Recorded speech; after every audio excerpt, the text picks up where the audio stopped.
Gujarat's #1 engineering university, Sankalchand Patel University, 9642706257.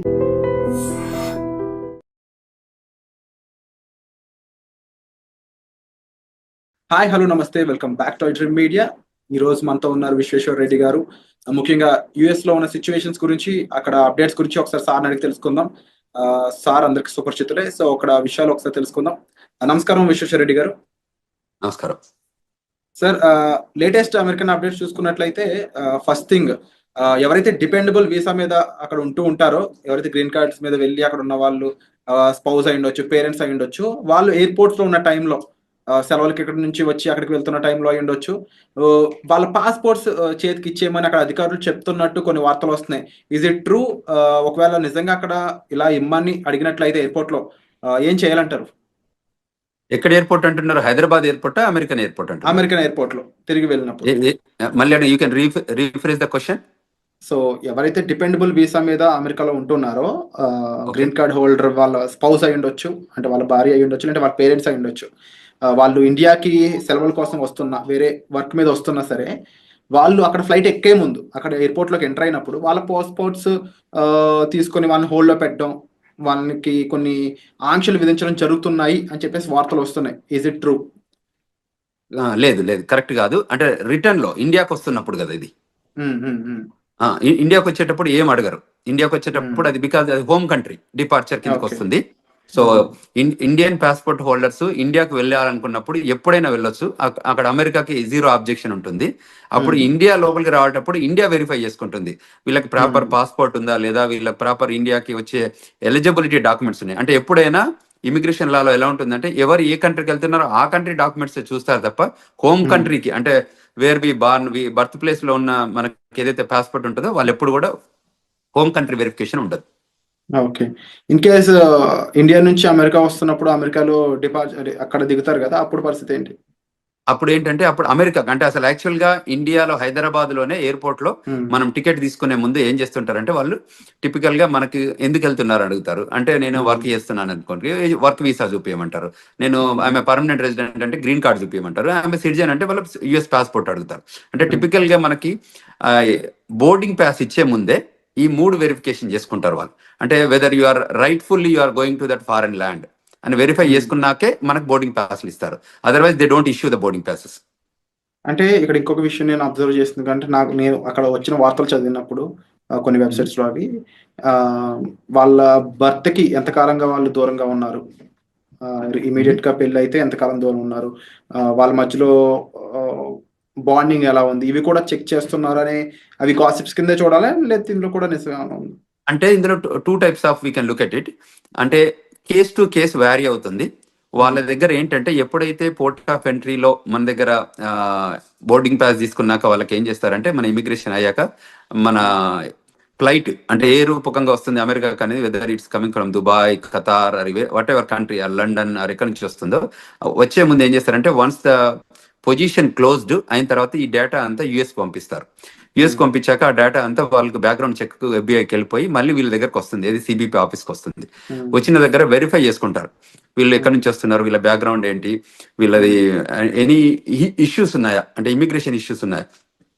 In case if there is an immigration issues, వాళ్ళు ఏం చేస్తారంటే పిలిచి అక్కడ పోర్ట్ ఆఫ్ ఎంట్రీలోనే జనరల్ ఇన్స్పెక్షన్ చేయొచ్చు, రిగరస్ ఇన్స్పెక్షన్ చేయొచ్చు, సెకండరీ ఇన్స్పెక్షన్ చేయొచ్చు. సో ఈ 3 టైప్స్ ఆఫ్ ఇన్స్పెక్షన్ జరుగుతాయి. జనరల్ ఇన్స్పెక్షన్ అంటే వాళ్ళకి తెలిసిపోతుంది, అంటే గ్రీన్, ఎల్లో, రెడ్ ఛానల్ లాగా మనం ఇక్కడ పోర్ట్ ఆఫ్ ఎంట్రీలో ఉంటాయి చూడండి, అట్లా కస్టమ్స్ లలో green, red, yellow channel type.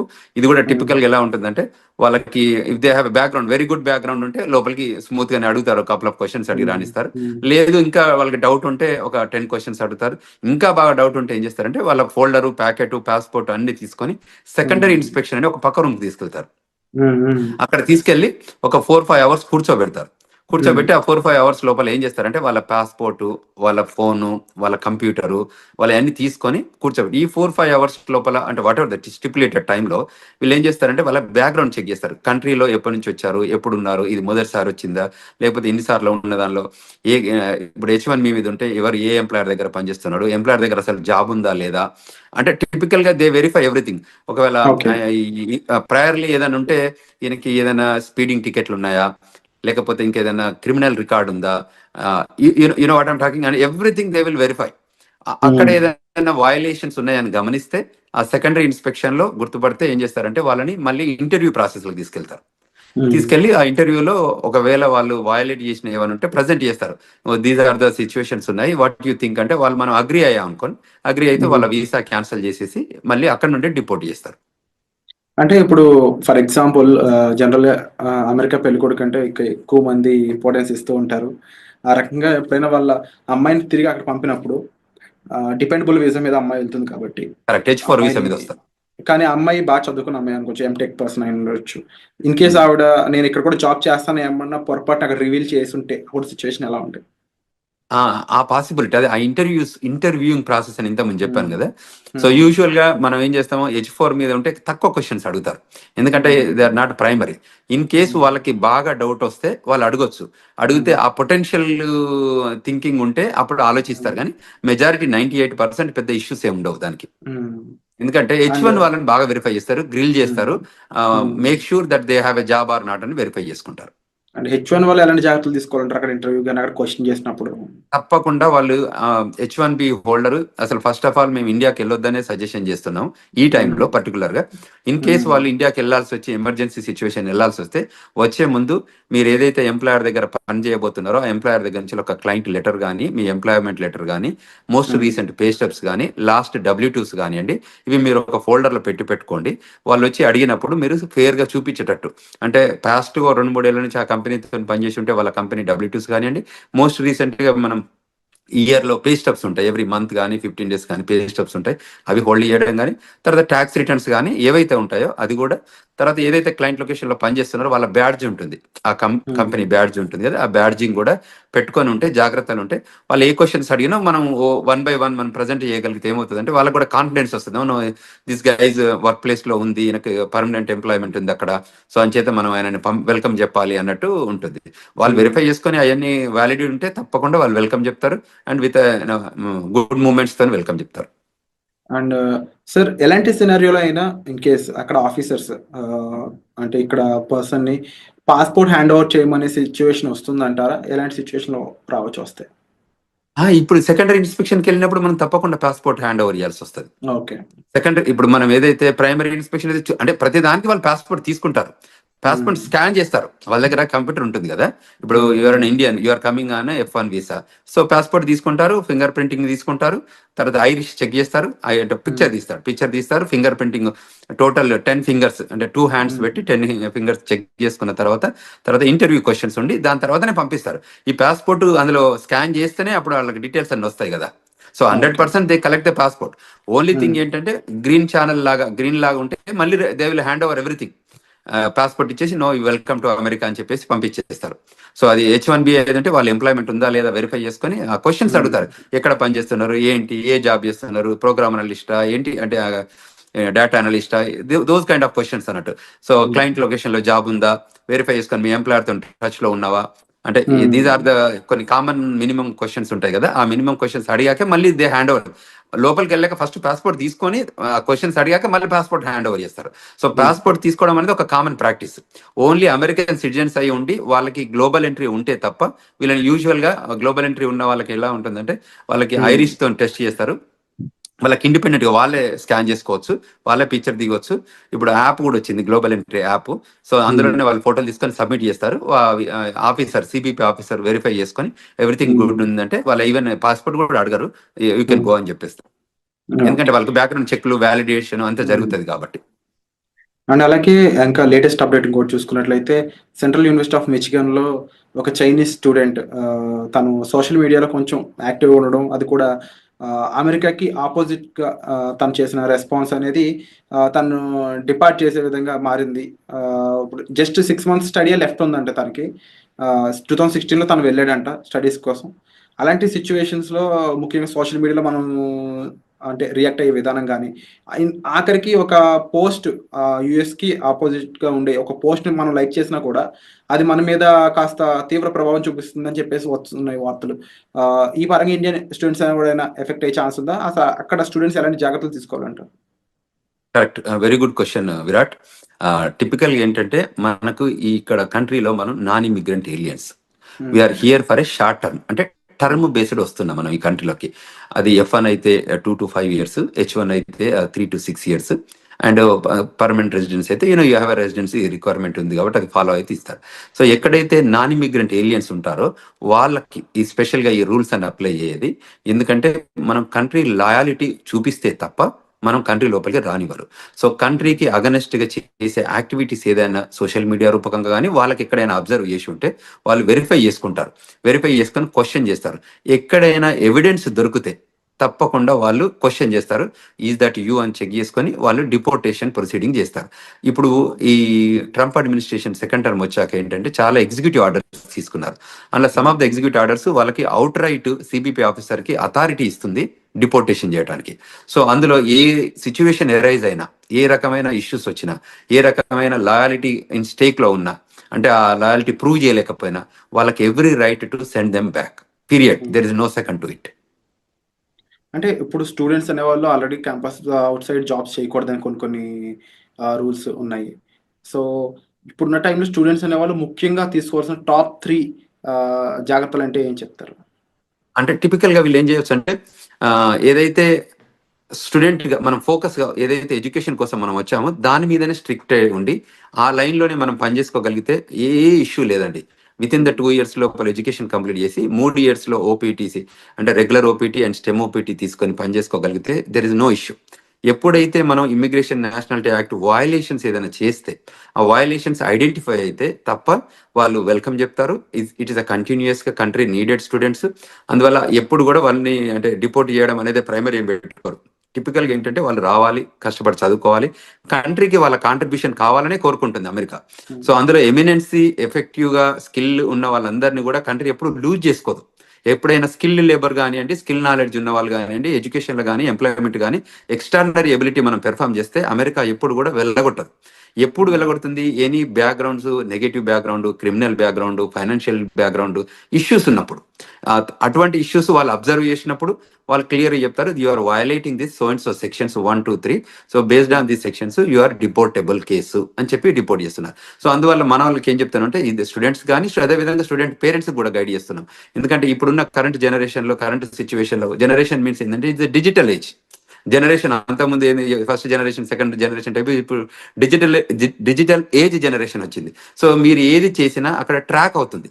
So మనం అందులో తప్పించుకోవడానికి ఛాన్స్ లేదు. కాబట్టి మనం ముందే జాగ్రత్త పడి మిస్టేక్స్ చేయకుండా ప్రాపర్ గైడెన్స్ తీసుకొని, ఇప్పుడు మాలాగా సీనియర్స్ ఉన్న వాళ్ళు కాకుండా ఇక్కడ ఏదైనా ఇమిగ్రేషన్ లా ఫార్మ్స్ ఉన్నా కూడా రైట్ఫుల్ గైడెన్స్ తీసుకొని వాళ్ళు చేసే ప్రతి యాక్షన్లో కూడా బిఫోర్ దే యాక్ట్ ఈ గైడెన్స్ తీసుకొని ముందుకెళ్ళగలిగితే that is the best option to do. ఇంకేదన్నా వాళ్ళకి గైడెన్స్ కావాలన్నా ఈ రూపకంగా మనం వీడియోస్ చూడడం రూపకంగా ఐ డ్రీమ్స్లో ఈ రకరకాల వీడియోస్ మనం ప్రొడ్యూస్ చేస్తున్నాం కదా, వాటిలలో చూసి వెరిఫికేషన్ చేసుకొని ఇంకేదైనా క్వశ్చన్స్ ఉంటే they can approach us. We are here to help them students, we are here to help them skilled labour H1B వాళ్ళు కానీ, ఈవెన్ గ్రీన్ కార్డ్ హోల్డర్స్ కానీ సెవరల్ కన్ఫ్యూజన్స్ వస్తున్నాయి. ఎందుకంటే ఎవ్రీడే ఒక ఎగ్జిక్యూటివ్ ఆర్డర్ లాగా ఇమిగ్రేషన్ లా వస్తున్నాయి కాబట్టి వాళ్ళకి ఆ గైడెన్స్ కావాలి. సో ఆ గైడెన్స్ తీసుకొని వాళ్ళు యాక్టివ్ చేయగలిగితే వాళ్ళు సేఫర్ హ్యాండ్స్ లో ఉంటారు అనేది మనం ఇక్కడ తీసుకోవాల్సిన జాగ్రత్తలు తీసుకోవాలి. అలాగే విశ్వేశ్వర్ గారు, ముఖ్యంగా H1B వీసాకు సంబంధించి చాలా చేంజెస్ రాబోతున్నాయి, ఎలిజిబిలిటీ క్రైటీరియాలో కూడా చేంజెస్ రాబోతున్నాయని తెలుస్తూ ఉంది. ఇన్కేస్ చేంజెస్ అనేవి చేసినట్లయితే ఎలాంటి విషయాల్లో చేంజెస్ చేసే అవకాశం అనేది ఉంటుందంటారు? అంటే there are number of things. America ఏం చేస్తుందంటే every time they will revive and define new things. అంటే ప్రయర్గా జరుగుతున్న ఇష్యూస్ కానీ అడ్రస్ చేసుకుంటూ వాళ్ళకి ఎవ్రీ మంత్ ఒక మీటింగ్ జరుపుకుంటారు. ఆ మంత్ మీటింగ్లో అనాలిసిస్ చేస్తారు, ఏదైనా ఇష్యూస్ ఉన్నాయా, కన్సర్న్స్ ఉన్నాయా, ఏమన్నా మన కంట్రీ ఇంపాక్ట్ ఏదైనా అవుతుందా, దీనివల్ల బెనిఫిట్ అవుందా ఈ ప్రోగ్రామ్ని ఏమైనా చేంజ్ చేయాలా. అంటే ఇది డిపార్ట్మెంట్ ఆఫ్ లేబర్ ప్రోగ్రామే కానివ్వండి, ఇది డిపార్ట్మెంట్ ఆఫ్ స్టేట్ ప్రోగ్రామ్ కానివ్వండి, ఇది USCIS ప్రోగ్రామ్ కానీ, ఏ ప్రోగ్రామ్స్ అయినా కూడా వాళ్ళు డిఫైన్ చేసుకుంటారు. అది ఎడ్యుకేషన్, డిపార్ట్మెంట్ ఆఫ్ ఎడ్యుకేషన్ అంటే గవర్నమెంట్లో ఏ ప్రోగ్రామ్ ఉన్నా కూడా ఆ ప్రోగ్రామ్ మీద అనాలిసిస్ చేసుకుంటారు. ఇది కంట్రీ ఇంట్రెస్ట్లో పనిచేస్తుందా, కంట్రీకి ఏమైనా బెనిఫిట్ అవుతుందా, how we can redefine and the best process and best possible opportunity to grow this country అని చూస్తారు. అందులో ఏమైనా మనకి కన్సర్న్స్ ఉన్నాయనుకుంటే వాటిని కరెక్ట్ చేస్తారు. ఆ కన్సర్న్ కరెక్ట్ చేసే ప్రాసెస్లోనే వాళ్ళు ఈ చేంజెస్ తీసుకొస్తారు. అందులో ఇప్పుడు ఎంప్లాయ్మెంట్ ఇష్యూస్ ఉన్నాయనుకోండి, ఆ ఎంప్లాయ్మెంట్ దానిలో చేంజ్ చేస్తారు, ఓపీటీలో చేంజ్ చేస్తారు. ఒకప్పుడు వాళ్ళకి లేని ఓపీటీ క్రియేట్ చేశారు, ఓపీటీ తర్వాత 36 months ఇచ్చారు. సో అమెరికా ఇప్పుడు ఏంటంటే వాళ్ళకి స్కిల్డ్ లేబర్ కావాలి. అంటే నాలెడ్జబుల్ పీపుల్ కావాలి, who can make and break the greatest technology evolution లో చేయగలిగే పీపుల్ ఉంటే వాళ్ళని తీసుకొని ముందుకు ప్రొడ్యూస్ చేసుకొని ఆ కంట్రీ బెనిఫిట్ లో పనిచేపించుకుంటారు. కాబట్టి ఆ లైన్ లో ఉన్న వాళ్ళకి ఏ మాత్రం ఇష్యూ లేదు, ఆ లైన్ లో పనిచేసేటట్టు మన వాళ్ళు ఉండాలి. అండ్ యూజువల్ గా ఇండియన్ పీపుల్ టెండెన్సీ ఏంటంటే they are gem of the gems in education, STEM, science and technology, engineering, mathematics లో మనంత గొప్పగా ప్రపంచంలో ఎక్కడ ఉండరు. సో ఆ స్కిల్ని మనం ప్రాపర్ గా ఎగ్జిబిట్ చేయగలిగితే, ఆఫీసర్ ముందు కానివ్వండి, ఇంటర్వ్యూవర్ ముందు కానివ్వండి, గవర్నమెంట్ ముందు కానీ చేయగలిగితే మనకు ఇట్స్ రెడ్ కార్పెట్ వెల్కమ్ ఉంటుంది. అది గుర్తించితే మనం తప్పకుండా ముందుకు ఎదగడానికి ఆస్కారం ఉంటుంది. Wonderful sir. And episode close చేసే ముందు ఒక మాట స్టూడెంట్స్ కానీ లేకపోతే అక్కడ ఎంప్లాయీస్ కానీ డిపెండబుల్ వీసా మీద ఉన్న వాళ్ళకి ఓవరాల్గా వీరందరికీ మీరు చెప్పే మాట ఏంటి? ఏదైనా ఇప్పుడున్న కొత్త ట్రెండ్స్ మనకి ఎవ్రీ టైం జరుగుతున్నాయి కాబట్టి ఏంటంటే న్యూ ఎగ్జిక్యూటివ్ ఆర్డర్స్ వస్తున్నాయి కాబట్టి, ఇప్పటికే వచ్చినాయి కాకుండా ఫ్యూచర్ కూడా రాబోతున్నాయి కాబట్టి, సో మీరు వెల్ ఇన్ఫార్మ్డ్గా ఉండాలి, అందరితో కనెక్ట్ ఉండాలి. సో మనకు తెలిసిందే కరెక్ట్ అని అనుకోవద్దు. సో తప్పకుండా you take good guidance from non profit organisations కానీ మమ్మల్ని అప్రోచ్ అయితే మేము వీఆర్ దేర్. మేము చెప్తున్నాం గ్లోబల్ తెలంగాణ ద్వారా కూడా వాళ్ళకి ఈమెయిల్ రూపకంగా కానీ ఫోన్ రూపకంగా కానీ మేము ఫోన్ నెంబర్స్ కూడా ఇచ్చాము. సో అమెరికాలో ఉన్నాం కాబట్టి అదేవిధంగా మనకి ఏదైనా law firm, immigration law firm guidance కానివ్వండి, సజెషన్స్ కానివ్వండి తీసుకోవాలి. ఇవాళ మేము yesterday organised global Telangana association ద్వారా ఒక సెమినార్ ఆర్గనైజ్ చేశాము, వెబినార్ ఆర్గనైజ్ చేశాము. బ్రహ్మాండంగా ఒక 1000 మంది జాయిన్ అయ్యారు. 1000 మంది స్టూడెంట్స్ రూపకంగా ఇమిగ్రేషన్ రిక్వైర్మెంట్ ఏమున్నా కూడా ఇప్పుడు కరెంట్ లో జరుగుతున్న ఇమిగ్రేషన్ ట్రెండ్స్ పైన ఏవేవైతే ఇష్యూస్ ఉన్నాయో వాటిపైన మేము ఆర్గనైజ్డ్ విత్ సీనియర్ ఇమిగ్రేషన్ అటార్నీతోని కాన్ఫరెన్స్ కాల్ ఆర్గనైజ్ చేస్తే there are number of peoples join అయ్యారు. వాళ్ళ క్వశ్చన్స్ ఒక 2.5 గంటల కాన్ఫరెన్స్ కాల్ జరిగింది. అంటే అంతసేపు క్వశ్చన్స్ అడిగారు వాళ్ళంతా. So it is very informable. అట్లా ముందుకు వచ్చి తెలుసుకోగలిగితే that is the greatest thing. So మేము అదే చెప్తున్నాం. అది F1 కానివ్వండి, H1 కానివ్వండి, గ్రీన్ కార్డ్ హోల్డర్స్ కానివ్వండి, ఈవెన్ సిటిజన్స్ కానివ్వండి, ఈ కంట్రీ రిక్వైర్మెంట్స్ ఏమున్నాయి, ఇప్పుడు సిటిజన్షిప్ అయినా కూడా గ్రీన్ కార్డ్ అయినా కూడా మనము ఈ AR11 అప్డేట్ చేస్తున్నామా, మనం F1 H1 వాళ్ళు కూడా AR11 అంటే స్టేటస్ మనకి అడ్రస్ అప్డేట్ చేస్తున్నామా, లేకపోతే రిజిస్ట్రేషన్ రిక్వైర్మెంట్స్ అప్డేట్ చేస్తున్నామా.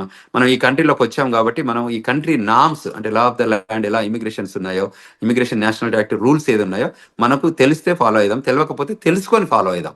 Bottom line we need to follow the rules. So if you follow the rules there is no issue. This country is the best country to live and this the best country to welcoming. And the country people కూడా చాలా బాగుంటారు. మనం కూడా grow కావడానికి opportunity ఉంటుంది. మన పిల్లలకు కూడా చాలా కంఫర్టబుల్గా సెటిల్ అవుతారు. సో అక్కడ ఉన్న చదువుకున్న స్టూడెంట్స్ అయి ఉండొచ్చు, వర్క్ చేసే వాళ్ళు అయి ఉండొచ్చు, ఎవరు కూడా ఇన్సెక్యూరిటీస్ ఏం పెట్టుకోకుండా ప్రాపర్గా ప్రొఫెషనల్స్ని కలిసి మీ డౌట్స్ అనేవి సాల్వ్ చేసుకోగలిగినట్లయితే మీరు ఒక సేఫ్ అండ్ సెక్యూర్ లైఫ్ అక్కడ లీవ్ చేయొచ్చండి. దాంతోపాటుగా అంతగా మిమ్మల్ని ఇబ్బంది పెట్టే విషయం అయితే మాత్రం తప్పకుండా ఇమీడియట్లీ మీరు ఒక ప్రొఫెషనల్ కానీ ఎంబసీ సైడ్ పీపుల్ కానీ లేకపోతే అక్కడ లా ఫీమ్ సంబంధించిన పర్సన్స్ అయి ఉండొచ్చు, లేకపోతే మన విశ్వేశ్వరరావు గారు లాంటి ప్రొఫెషనల్స్ మీరు కలిసినట్లయితే కాస్త జాగ్రత్తలతో పాటుగా మీకు కాస్త గైడెన్స్ ఇచ్చే ఛాన్సెస్ అనేవి దొరుకుతాయి. సో తప్పకుండా మీరు తీసుకునే ఇనిషియేషన్స్ అనేవి చాలా గ్రేట్ విశ్వేశ్వర్ గారు. తప్పకుండా మీరు కండక్ట్ చేసే వెబినార్స్ అయి ఉండొచ్చు, లేకపోతే ఇలా ఇంటర్వ్యూస్ రూపంలో అయి ఉండొచ్చు, చాలా ఇన్ఫర్మేషన్ని చాలా మందికి అందిస్తూ ఉన్నారు. So we are thankful and thank you so much for great information. మరిన్ని అప్డేట్స్ పై త్వరలోనే మరొక ఇంటర్వ్యూతో మీ ముందుకు వస్తాం. Thank you so much.